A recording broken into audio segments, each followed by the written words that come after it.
Welcome to Melbourne, where the time is approaching 5:15 p.m. You may now turn on your mobile phone. Quarantine authorities remind passengers that certain fruits, vegetables and plant material may not be brought into this state.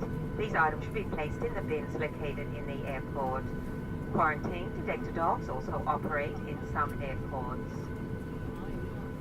For those of you leaving us here in Melbourne, your bags will be available at a designated City Flyer baggage carousel on the ground floor.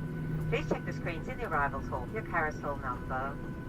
For those of you continuing on another domestic flight, please check the screens in the airport for your next departure gate.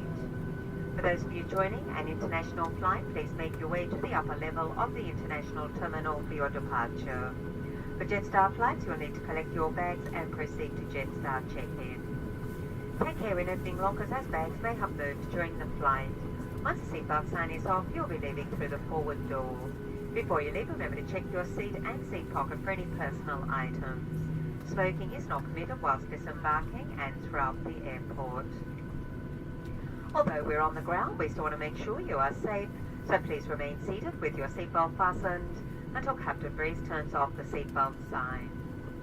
On behalf of Qantas and the team this evening, welcome to Melbourne, and thank you for choosing to fly with us. We hope you have enjoyed the flight, and we look forward to seeing you on board again soon. Thank you and have a pleasant evening.